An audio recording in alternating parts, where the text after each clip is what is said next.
What tools are important to you as you prepare a lesson from the scriptures for other people?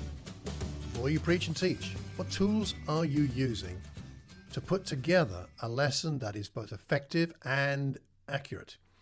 That is what we're going to be talking about today in Tuesday Teaching Tip, episode 331, the third part of our current series on biblical preaching, largely inspired by this terrific book, Biblical Preaching, Haddon W. Robinson. If you haven't read it, do yourself a favor. Also do your audience and your congregation a favor by reading it and studying that terrific book.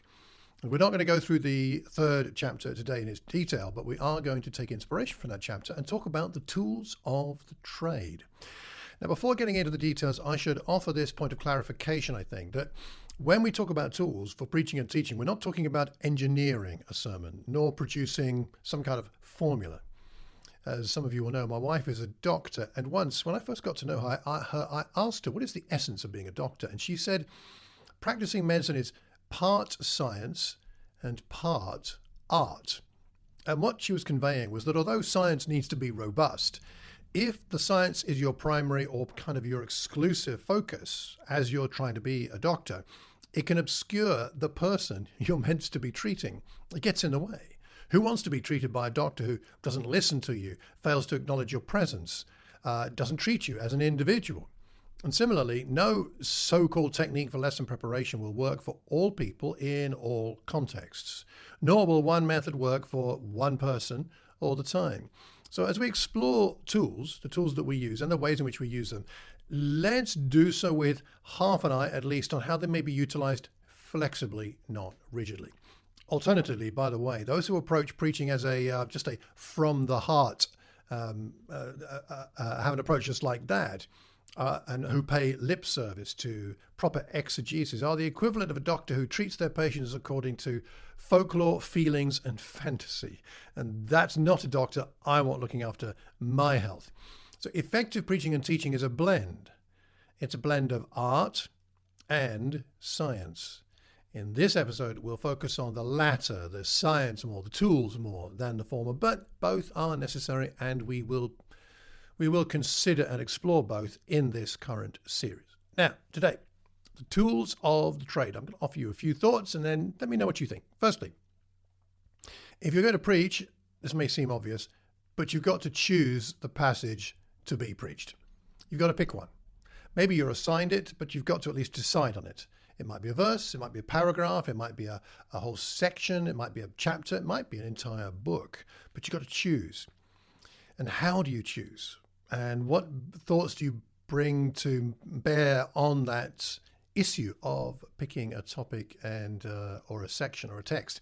So in my opinion, there's a balance to be found between choosing texts and topics which are meaningful to you and perhaps of immediate relevance to your congregation, as well as thinking systematically, though, about the biblical education of your faith community. Is there a balance, for example, in your preaching and teaching as you look through the year or the years? Is there a balance between the Old Testament and the New Testament?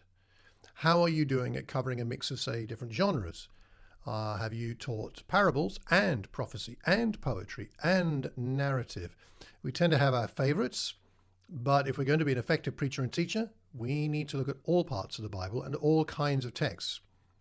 Now, in Haddon Robinson's book, you'll find more on the issues of thought units, topical exposition, and sermon length, but I won't cover that here today. But the first thing you've got to do is pick your text. Secondly, having done that, you need to study the passage and gather your notes, making notes.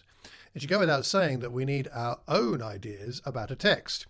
Before you use the scholarship of other people in books and commentaries and so on, it's important to take the time to read the passage in preferably more than one translation. I'd recommend 3 if you can do it, maybe more, but at least more than one translation, and to then make your own notes on that verse or paragraph or that section that you're going to be preaching about. Make your own notes. Write down your own thoughts. Now, be systematic in writing those things down, not just putting them in your head. They won't stay there, will they? So keep your notes in a booklet, in a folder, in a file on a computer, perhaps within some Bible software, which is usually the best way to do it. I keep my notes in my Bible software called Accordance, and I also put them in a note-taking app called Obsidian. That's what I'm using at the moment, in both those places in different ways. Now, in Haddon Robertson's book, you'll find more on the issues of examining the context of a passage, also on things called lexicons, if you haven't heard of those, concordances, grammars, word study books, Bible dictionaries, encyclopedias, commentaries, bibliographies, and a number of other tools. Again, not going to go into those today. Have a look at the book for that. And don't be afraid of some of those words and ideas that you never heard of before. You don't have to employ all of them for every lesson, but knowing what kind of resources exist and how they can be useful will mean that on occasions you'll be studying a passage and think, I wouldn't normally use a lexicon, or I wouldn't for this other passage, but for this one, that will be useful. So it's important to get to know what these things are so that you can see when that tool can be useful to you. Thirdly, as you study the passage you've chosen, relate the parts to one another to determine the exegetical idea and its development. In other words, that passage you've chosen, let's say it's a chapter of Philippians, that chapter, what is its main point? And how does it relate to the different parts of that chapter relate to that point? And how does the main idea get developed in that passage? It could be about faith. It could be about love. It could be about new life. It could be about new creation. It could be about being transformed into Christ-likeness. It could be about all kinds of things. What is the main point? How is it developed? How do the bits of that section all connect to one another? You see, there's a chasm that separates what a passage is saying from what it means, because the facts of what it says are what it says, but that doesn't give you necessarily its meaning. And that's why we study the passage so much, so that we can get to the not just what it is saying, but what does it mean? What is its point? And the chasm between its facts, if you like, and its meaning, that chasm is bridged by asking questions of the text. For example, in Mark chapter 6, verses 47 to 50, we're told that Jesus walked on the lake. He walked on the water. Now, to simply restate that information when you're preaching and teaching, look at that, Jesus walked on the water, that doesn't make a sermon. That's just telling everybody what they can already see in the text. It doesn't have anything to do in the telling of that, doesn't say anything about its meaning. So we must inquire as to the purpose of the passage. Why are we being told this? We've got to ask ourselves, why does Mark include this incident? What comes before it and what comes after it? Is it important, for example, that it comes after the feeding of the 5,000? Is that connected to the walking on the water? In what way might that be connected? You'd need to ask yourself what that's about in order to determine if the context is significant. How does that passage fit with the rest of Mark's emphasis? What do you know about the Gospel of Mark and what Mark is highlighting? We'd also want to look at the wider biblical context. For example, is there any significance to the mention of the mountainside? In verse 46, he goes up on a mountain. Is that important biblically? What do we see connected to mountains? And what was Hebrew thinking, for example, about bodies of water? Jesus walked on one. And the wind. The wind is mentioned twice in that passage at least.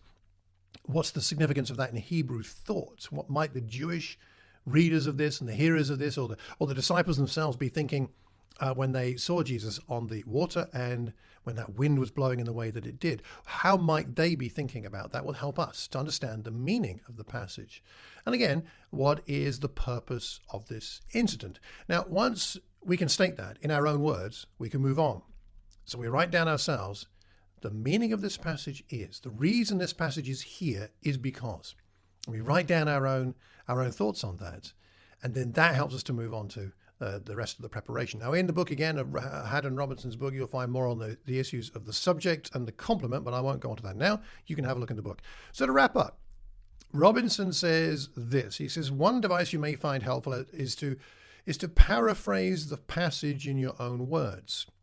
Write out your own paraphrase of what's going on. And at that point, you should be able to do two things. First, you should be able to state the idea of the passage in a single sentence. In other words, its purpose, its meaning. One sentence, what is it all about? And second, to state how the parts of the passage relate to that idea. So your core idea that's in the passage, how do the other parts relate to it? It is hard work, I'll grant you.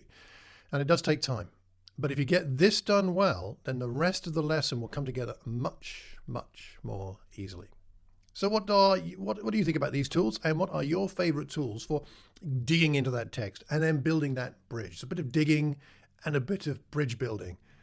What helps you? I would love to know, so please drop me a line. Also, you may consider joining the Athens Institute of Ministry for the UK and Ireland to develop your understanding of Scripture. The module we most recently taught was homiletics. You could still join that if you want to. And we have a number of other topics you'll find on the website, which is aimukandIreland.com. And you can contact us with inquiries on the email courses@aimukandIreland.com.